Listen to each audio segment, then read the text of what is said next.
Bonjour, Emmanuel Veil. Aujourd'hui, sujet, je pense, très intéressant. Nous allons parler des points faibles. Donc, on va déjà donner la définition d'un point faible. Qu'est-ce qu'un point faible? Eh ben, c'est une partie du corps qui réagit moins bien ou au niveau de l'entraînement, mais en tout cas qui est, on va dire, visuellement moins développé, moins structuré. Voilà, on va donner un petit peu ça comme indication sur le point faible. Euh, les causes. Alors, je vais vous donner 7 causes différentes qui puissent, on va dire, avoir une relation avec un point faible. La première, c'est la génétique. Alors, la génétique, on a tendance à dire génétiquement, j'ai pas de mollet, génétiquement, j'ai pas de bras, j'ai pas d'épaule, j'ai pas de ci, j'ai pas de ça. Pour moi, la génétique, c'est un petit peu un joker qu'on sort quand vraiment on ne s'est pas penché sur le cas d'un point faible. Un point faible, on va le voir, il y a plein de causes, il y a plein de solutions et il faut quand même avoir un minimum d'envie pour s'y pencher. Voilà. Si on s'y penche pas, il est certain que la première chose qu'on va faire, c'est trouver une excuse.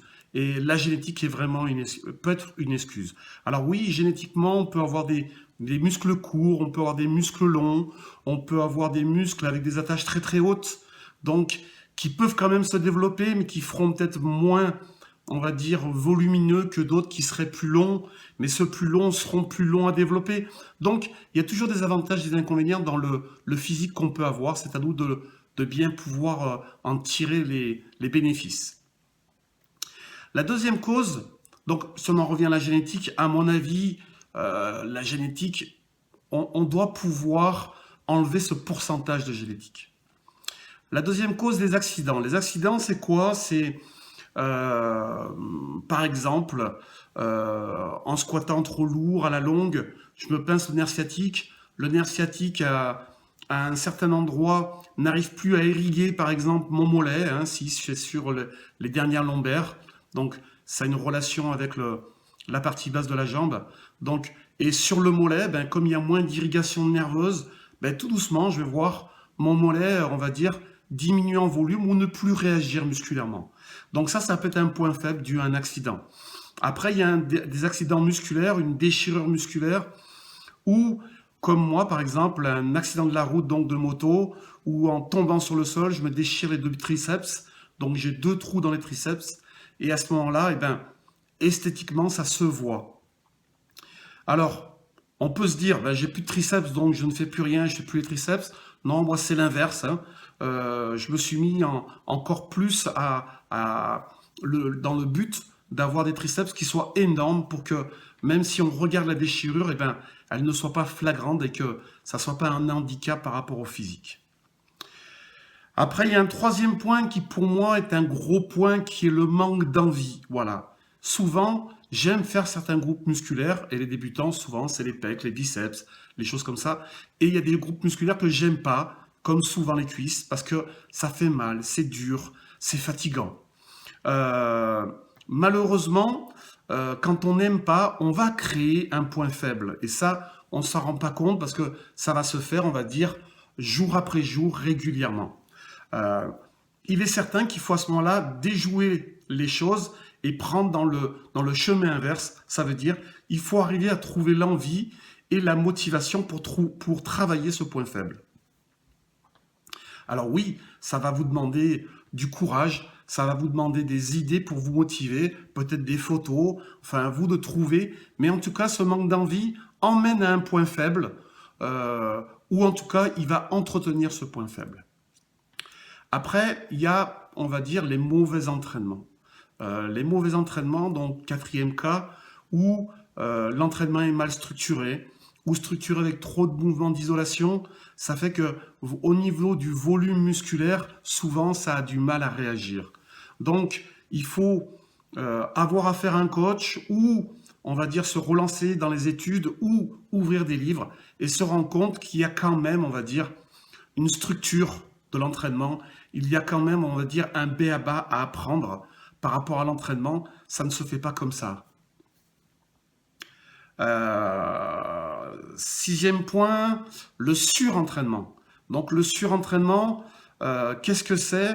C'est je veux tellement me développer que je vais m'entraîner 6 jours, 7 jours par semaine et je vais faire tellement d'exercices que mon corps va réagir sur 3, 4, 5, 6 semaines. Mais il y a un moment où il ne réagira plus parce qu'il n'aura plus, on va dire, les aliments, l'énergie pour pouvoir répondre à ce développement musculaire, car on entraîne le corps à se réparer constamment. Et en se réparant constamment, c'est un petit peu comme si on crée une maladie et on lui demande sans arrêt de guérir cette maladie. Donc, le corps a la fonction de le faire, mais il y a un moment où, si c'est trop et il baisse un peu les bras. Donc, à ce moment-là, la première chose qui va être ralentie, ça sera le développement musculaire pour ne pas l'avoir au détriment on va dire, de la santé. 6e point, on va dire l'alimentation. Et ça, c'est un très gros point. Très souvent, les gens se disent « je ne me développe pas, je ne suis pas fait pour la musculation » parce qu'ils n'ont pas pris en considération que l'alimentation est vraiment un point essentiel. Les matières premières comme la protéine sont essentielles, les lipides pour le système hormonal. Enfin bon, on ne va pas faire une vidéo sur l'alimentation, mais l'alimentation peut être, on va dire, et entretenir un point faible. 7e cas, la mauvaise exécution de certains exercices, et ça on le verra en fin de cassette, en fin de vidéo, où malheureusement il y a très peu de personnes qui essayent de comprendre que l'exécution d'un exercice est très important. Elle est importante sur le fait qu'il faut mobiliser un muscle, mais en fonction d'un squelette, en fonction d'une, on va dire, d'une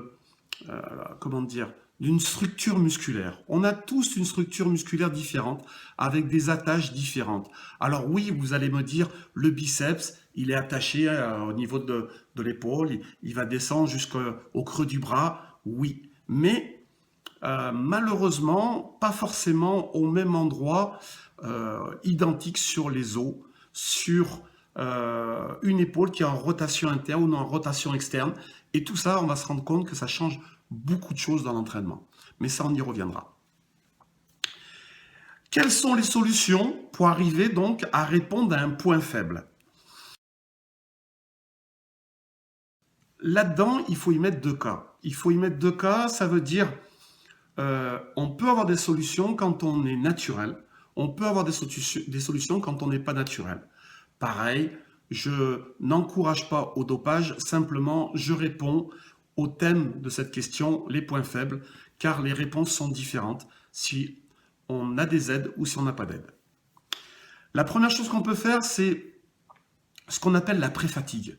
La pré-fatigue, ça veut dire on va faire un mouvement d'isolation, peut-être le mouvement où on sent le plus le groupe musculaire en isolation, en étant bien concentré sur cet exercice, où on ne va pas chercher un poids de folie, on va plutôt chercher à ressentir ce muscle et d'arriver à l'isoler. Donc c'est ce qu'on appelle justement un exercice d'isolement, pour derrière faire un mouvement polyarticulaire où là le but sera de mettre peut-être plus ou moins le plus de poids possible pour stimuler le muscle, mais une fois qu'on l'aura pré-fatigué. Ça, c'est la première solution qu'on peut faire pour les gens naturels ou pas naturels.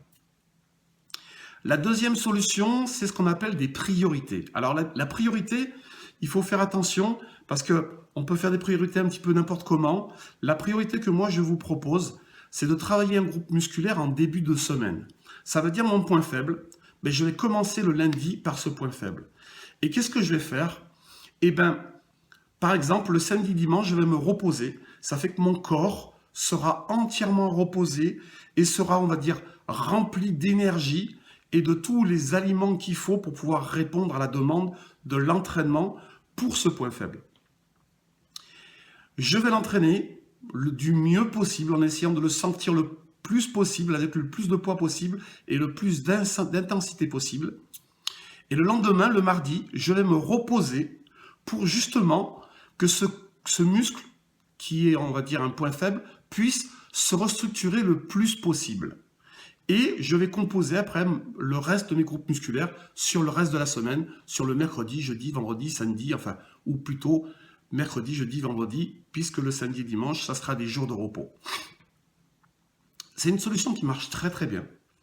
Il faut vraiment jouer le jeu de se dire, je me repose le week-end, je tape un grand coup le lundi sur mon point faible, et le mardi, j'apporte tous les aliments pour faire en sorte que mon muscle puisse se réparer. Ça marche très très bien pour justement les gens qui sont naturels, les gens qui ne sont pas naturels.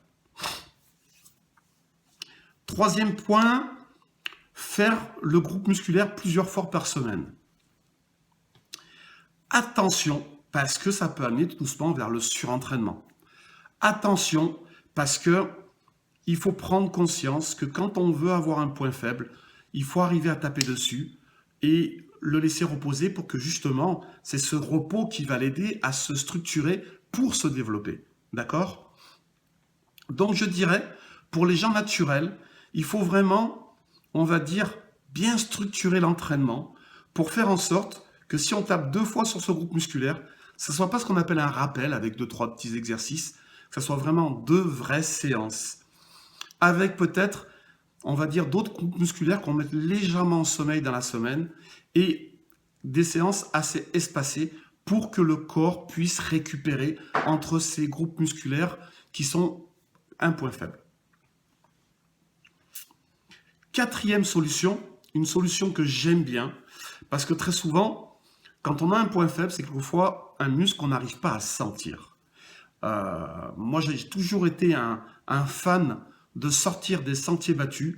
Pour moi, c'est un petit peu donc ma philosophie, sortir du chemin et de créer donc sa propre voie.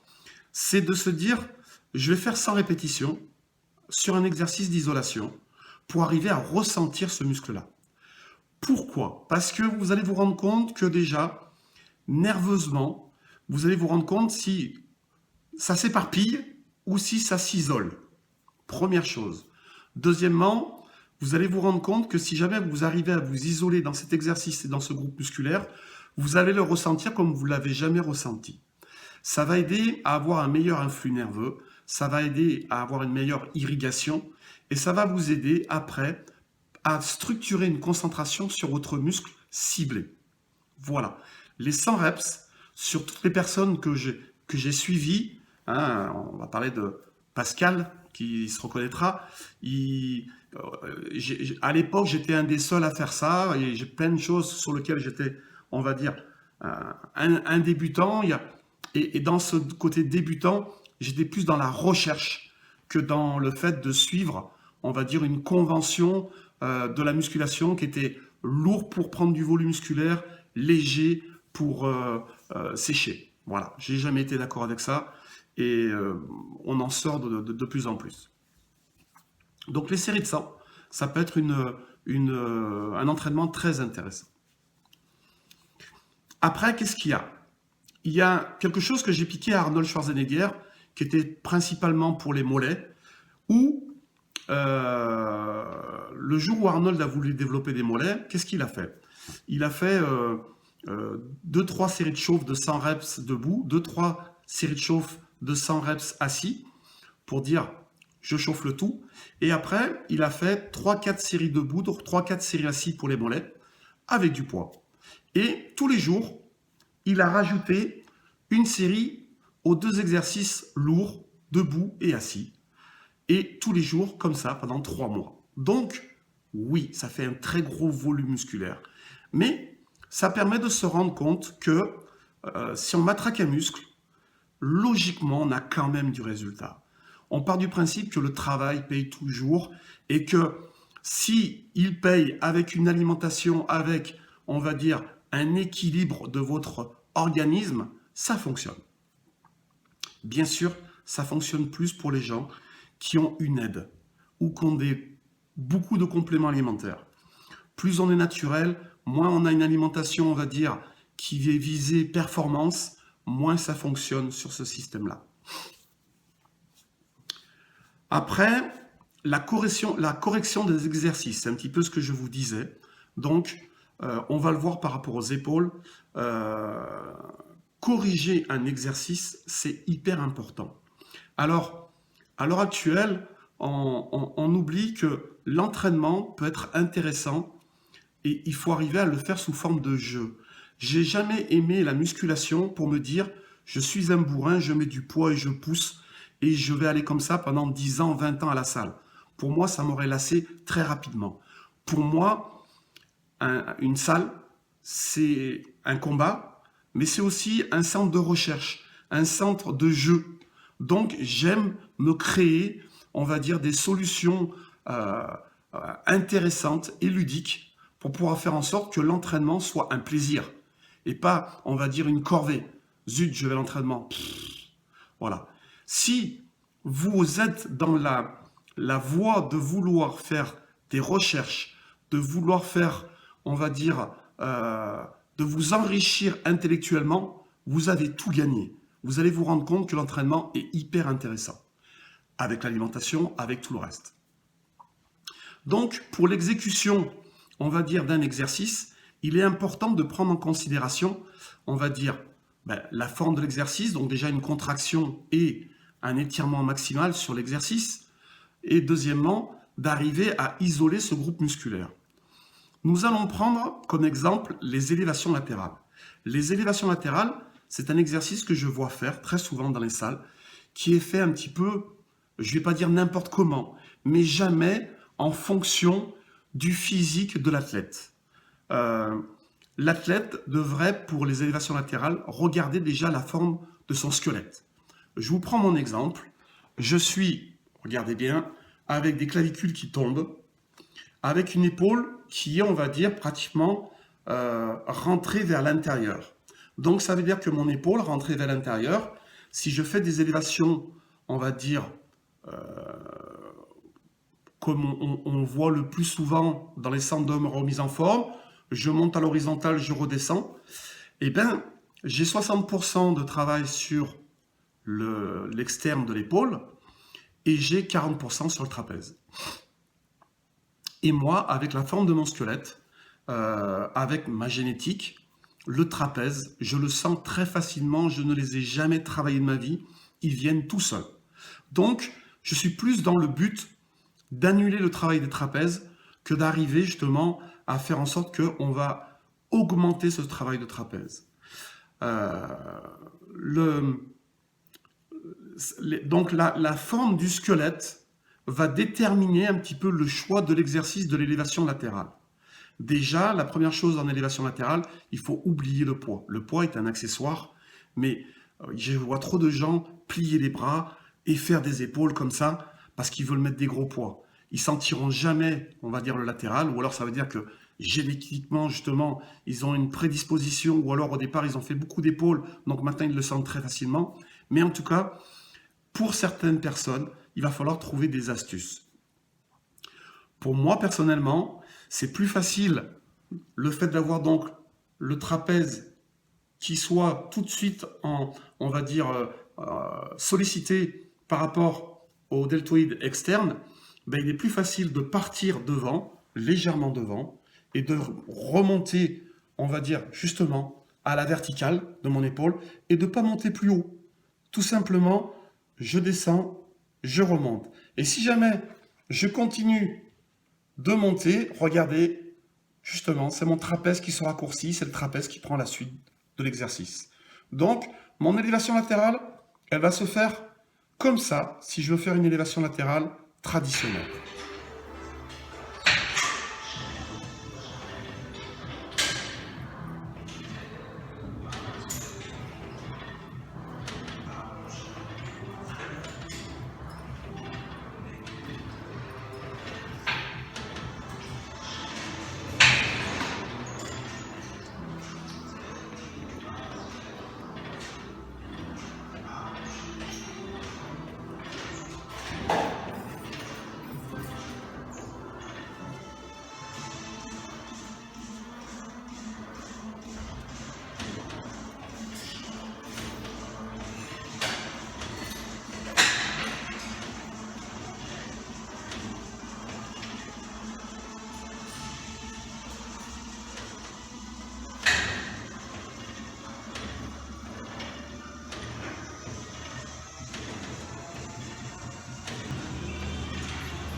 Si votre épaule est bien droite, vous pouvez vous permettre de monter à l'horizontale comme ces exercices-là.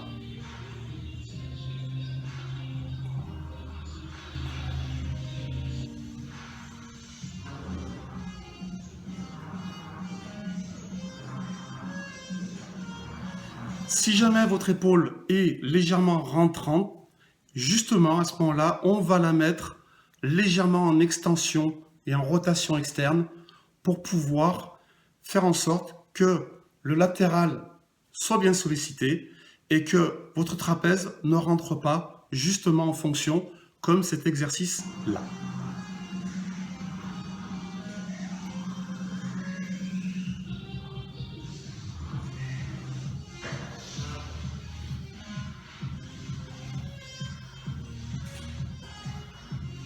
Donc, le choix des exercices pour travailler le latéral de l'épaule va être en fonction justement de votre squelette, de l'orientation de votre épaule, de la rotation interne ou externe de vos épaules rentrées ou bien sorties, et justement de, on va dire, la droiture de votre clavicule. À ce moment-là, on va pouvoir, on va dire, trouver la meilleure façon d'exécuter les élévations latérales ou quelque chose qui ressemble pour pouvoir solliciter vos épaules pour que, par exemple, un point faible ne soit plus un point faible. Ce qui est important de se dire là-dessus, c'est que pour chaque groupe musculaire, arrêtez de vous dire tel exercice ne me correspond pas. C'est totalement faux. Très souvent, c'est que vous le faites mal par rapport à votre squelette. Si on prend les squats, très souvent, il faut garder une, on va dire, le repère qu'on nous donne sur les genoux, les pieds, le dos est totalement faux en fonction de chaque squelette différent. Il faut arriver à adapter l'exercice justement à votre squelette en ouvrant un peu plus les genoux, en basculant un peu plus le bassin. En tout cas, il y a toujours des solutions pour arriver à ressentir un exercice et pour faire en sorte que cet exercice puisse être un outil intéressant pour développer votre groupe musculaire et encore plus un point faible. Voilà un petit peu la cassette sur... enfin, la cassette, je me comprends. Sur les points faibles, on pourrait en parler pendant des heures et des heures. Le plus important là-dedans, c'est de se dire tester, tester, tester. Sortez justement des sentiers battus. Sortez de la peur de faire, on va dire, pas assez lourd pour se dire ça va pas se développer. Très souvent, c'est en faisant ce que vous n'avez jamais fait que vous aurez des résultats. C'est la routine qui sera le plus mauvais allié par rapport à un point faible.